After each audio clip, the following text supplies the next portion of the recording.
Welcome to Singapore, a city and a country, a melting pot of cultures. In this ultimate one-day itinerary, we'll take you through the top 5 must-visit places. First stop, Kampong Glam. There's a lot more to Singapore than just Marina Bay Sands and the tree light show. Singapore is actually a melting pot of so many different cultures. You get Little India, Chinatown, and we're currently in Kampong Glam, which is famous for Arab Street, which is all the Middle Eastern vibes. It smells delicious, and they have all these Middle Eastern snacks that you can buy and restaurants, and things are really quite affordable and really beautiful. So here behind us is the famous mosque. This is Sultan Mosque, the national mosque of Singapore. Prior to the colonization by the British in 1918, this was home to the Malay aristocrats. The area is also known as the Muslim Quarter. It's pretty cool. It's hot. It's winter, but it's very hot. You can do a ton of shopping in Kampong Glam as well, and it seems to have really great thrift stores. It's a very clean Turkey where you don't get harassed and where it is English. The smells are amazing, so I just want to have lamb chops and kebabs and stuff, but we're so full from breakfast, which is insane. Subscribe to not miss the next video, which features the breakfast Jared is talking about when we stayed at the Fairmont Singapore. You can eat really nice here. It's probably cheaper than the normal food that you would get, but it is still like $10, $15 for things to eat. This Haji Lane has some really cool fun stuff like fun stores, tattoos, photo booths. The best metro station to use if you want to come to Arab Street, Kampong Glam, is if you take Bogus.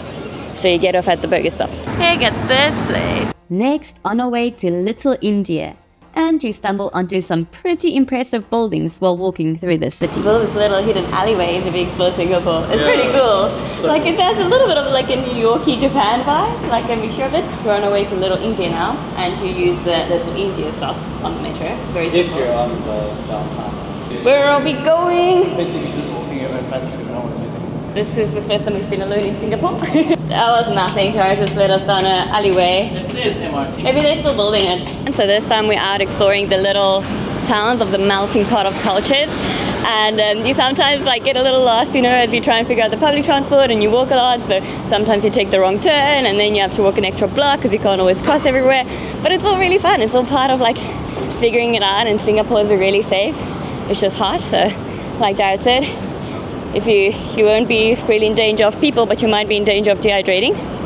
Just trying to find the subway. And while we try to find our way, some history on Singapore. Singapore used to be part of the country Malaysia until 1965.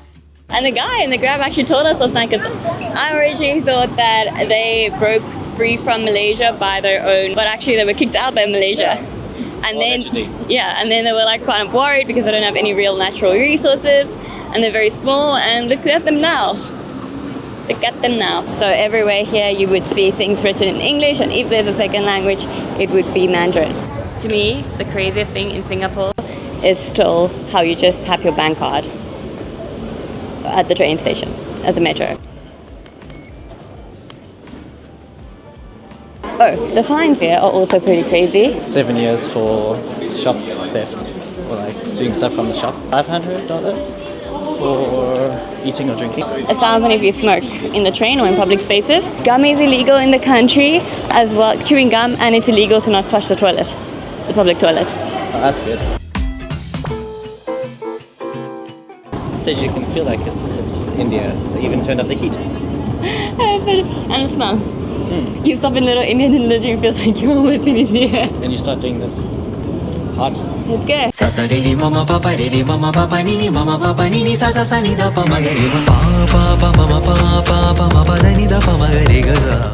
We were recently in India, and it's remarkable how much Little India in Singapore feels like the real India. You can watch our whole India series linked here and in the description. This is cute. We made it to Little India. So Singapore actually is composed of Chinese, Malay and India. So welcome to India. So we are sitting at a little Indian shop. That one, flavors. How much Singaporean? So even if you're like in Little India and Arab Street and Chinatown, it is still Singaporean prices, a little cheaper than what you like in Marina Sands, like in Marina Bay area. A little cheaper. Those were $25 a beer. Okay, well, it's like half the price, but or Remember a last third time of we the walked through there price. and we were like, I want a beer. And I was like, maybe I don't want a beer. Yeah, but beers in these Really smaller feel like paying places. 300 rand for beer. No, beers in the other like towns that you expect is much cheaper. Even food is like cheaper, but not that much cheaper. And I found the hawker centers not that cheap. Singapore is known for its different food market. There's like amazing Indian and Chinese and fish and like Malaysian food, such good food. It's not that cheap. It's cheaper than you would go to a restaurant in Singapore, but it was $15. It's like 220 rand. People here are so nice. Like if you look confused, somebody's like, where do you want to go? If you look a little confused, they're not going to steal your phone.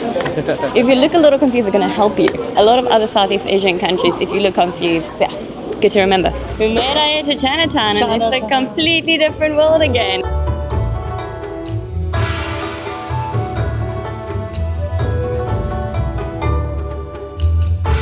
That for every 10 new subscribers to this channel, we donate a meal to a stray animal. Thanks to the new subscribers, we were able to fund Ollie's medical bills. While back home in South Africa, we fostered him from our local shelter. He was just skin and bones when he arrived at the shelter. The most loving and kind boy who struggled to walk and sit at first is now strong, healthy, and the most lovable and caring dog ready for adoption. So please subscribe to help more stray animals. It doesn't cost you a thing. We made it to Marina Bay Sands, the expensive neighborhood.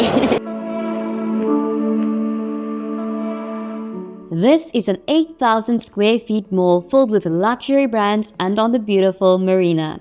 It has some really cool restaurants like this one. We are at the Gordon Ramsay restaurant in Singapore. Yeah, I'm gonna try the starter bread that they brought us. There you go. Well, usually you'd have a nicer dude. Said it's good with the Wellington. It's an Argentinian Malbec. It's spicy. So this is not a Michelin star restaurant, but it's owned and created by Gordon Ramsay. And then some of his specialty dishes like the Wellington, the fish and chips. It's fancy, but it's not that fancy. Like you can come in dressed normally like we are. This is Jared's beef Wellington that he's been waiting for years.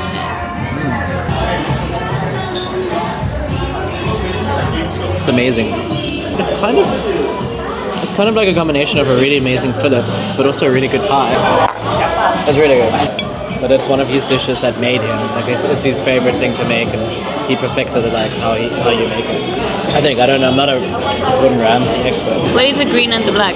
This is the mushroom layer that's talking about. I don't know what the green layer is. Old school fries.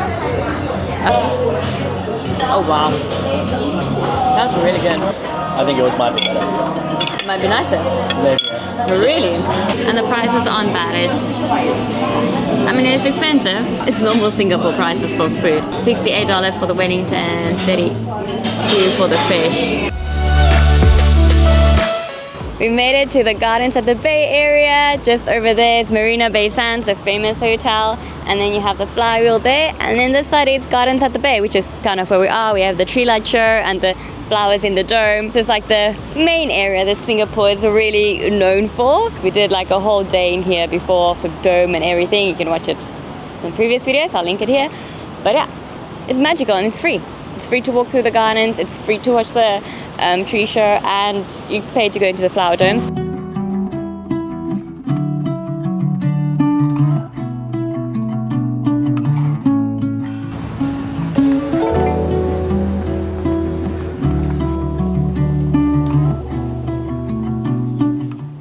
But you have to come early. Like we are here at 45 minutes earlier than the show starts, just because, oh, that is wet. Goodness. It gets really full and then you don't get a nice space. So we're sitting right in front of the main tree by the Topper Tree Observatory. This is where most people are sitting, so we're just assuming these people know what they're doing. And that's actually a restaurant up there. People rent it out for weddings, and I don't know, if they have lots of money, they just rent it out for fun.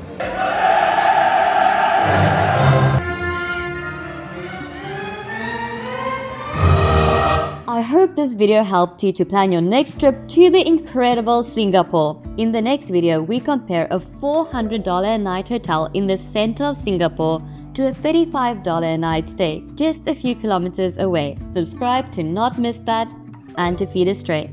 Thank you.